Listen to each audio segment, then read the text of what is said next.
शुरुआत हम करेंगे मेष राशि से। तो वान्या जी बताइए, मेष राशि वालों की 2025 की सेहत क्या कह रही है? सबसे पहले जीएनटी के माध्यम से आप सभी को नए साल की हार्दिक शुभकामनाएं। ये साल आपके जीवन में बहुत सारी खुशियां लाए और जो भी गोल्स आपने अपने लिए 2025 में देखे हैं, जो रेजोल्यूशंस हैं, आपके सारे न्यू ईयर रेजोल्यूशन पूरे हों।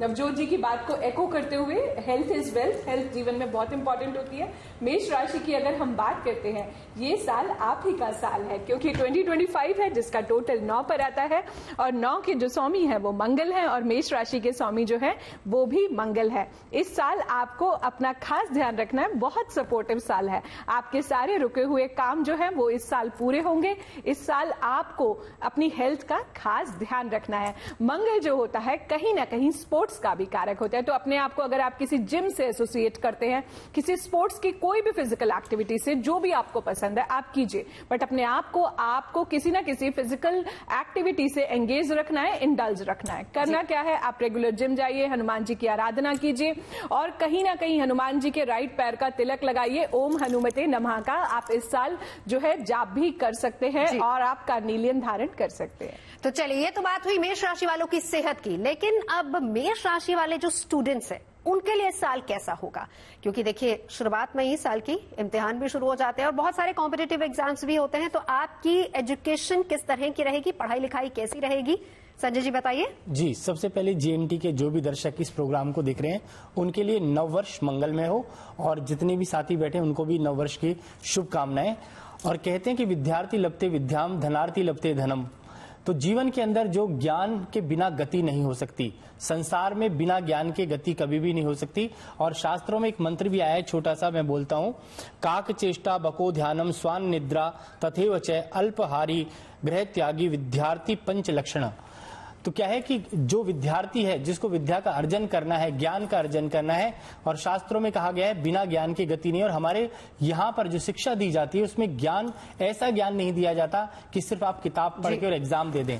हमारे यहाँ ज्ञान जो दिया जाता था शास्त्रों में, हमारे ग्रंथ कितने भी कोई चोरी कर करके ले जाए, हमारे ज्ञान को कोई चोरी नहीं कर सकता था, क्योंकि हमें कंठस्थ कराया जाता है। कोई भी मंत्र जब सिखाया जाता है, वेद का पाठ सिखाया जाता है, जो भी ज्ञान दिया जाता है वो कंठस्थ किया जाता है। तो हमारे यहाँ पर पहले जमाने में बहुत सारी पुस्तकों को जला दिया गया, परंतु फिर भी हमारे पास ज्ञान की वृद्धि रही, क्योंकि हमारे वेदों के अंदर आप देखें 20,492 में मंत्र हैं। संजय जी, मेष राशि वालों के लिए कैसा रहेगा? जी, मैं ये बताना भूल गया कि बता रहा था कि आगे चला गया कि अभी हम ज्ञान की बात कर रहे थे। तो मेष राशि वालों के लिए कहते हैं कि सबको ज्ञान और फोकस बढ़ाना चाहिए, जिनकी मेष राशि है, और ये वर्ष आपके लिए मंगलमय रहने वाला है। और अगर आप फोकस होकर के और हनुमान जी की पूजा करते हैं, बजरंग बली का ध्यान करते हैं और लाल या मेहरून कलर के वस्त्र पहनते हैं, और हो सके तो बंदरों की सेवा करें, पक्षियों की, पशुओं की सेवा करें, उससे हनुमान जी की पूर्ण कृपा आपके ऊपर बनती है, जिससे कि आपके जीवन में, कहते हैं कि बिना फोकस के आप ज्ञान को प्राप्त नहीं कर सकते,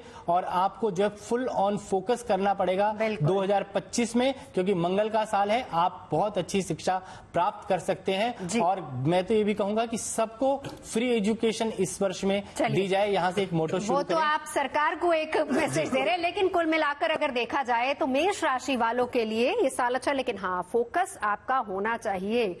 अब राखी जी, हम फोकस करके काम भी करेंगे, लेकिन क्या हमारा करियर अच्छा होगा? मेष राशि वालों के बारे में बताइए। आप सभी को नववर्ष की बहुत बहुत शुभकामनाएं। ये वर्ष आपके लिए लक्ष्मी की असीम कृपा लेकर है। हाँ जी, जैसे कि मेरी दोस्त वान्या ने बता ही दिया कि आपका फ्यूचर बहुत अच्छा है। मेष राशि वालों का करियर बहुत अच्छा रहेगा, नई शुरुआत होगी। हालांकि ये बात हम नजरअंदाज नहीं कर सकते कि मार्च से आपकी शनि की साढ़सती शुरू हो रही है।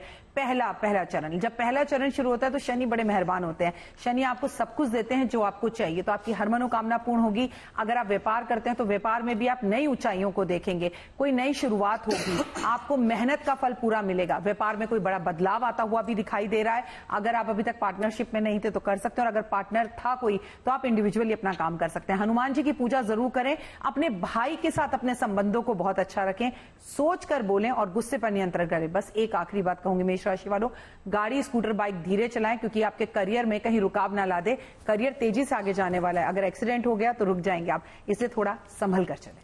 तो चलिए, थोड़ा सा संभल कर टिप्स याद रखिएगा। देखिए, हम साथ ही साथ आपका हाल भी बता रहे हैं कि साल का कैसा रहेगा, और टिप्स अलग अलग हमारे तमाम एस्ट्रोलॉजर्स आपको बता रहे हैं, वो जरूर ध्यान रखिएगा।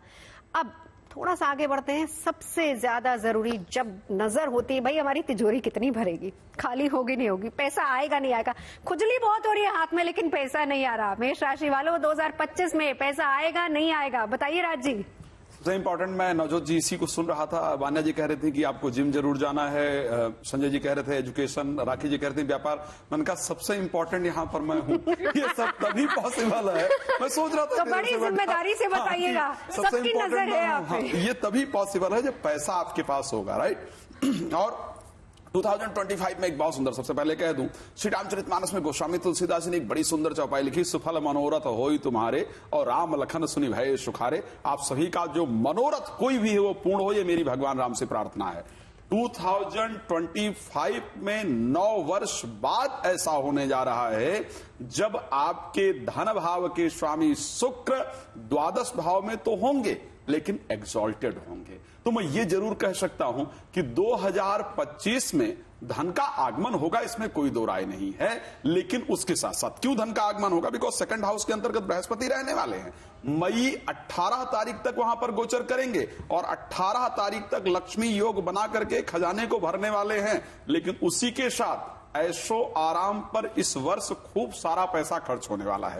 30 तारीख को क्या होगा? 29 मार्च को शनि चले जाएंगे 12th हाउस के अंतर्गत। एक रिक्वेस्ट करूंगा, शेयर मार्केट, लॉटरी, सट्टा इत्यादि में यदि पैसा लगाते हैं तो प्लीज थोड़ा सावधानी पूर्वक पैसे को लगाइएगा, जल्दबाजी में नहीं लगाइएगा। इस महीने, इस वर्ष यही ध्यान रखना है कि पैसा जो है उसको खर्च बहुत सावधानी के साथ रखना है, समय के लिए उसको स्थिर करके रखना है। बट कोई फाइनेंशियल कोई बहुत बड़ी प्रॉब्लम आए, इस प्रकार की कंडीशन मुझे कहीं भी नजर नहीं आ रही है। क्या करना है? बृहस्पतिवार को केसर का तिलक लगाते रहिए, भगवान विष्णु की आराधना कीजिए, देखिए आपका 2025 सुख समृद्धियों से परिपूर्ण होगा। चलिए।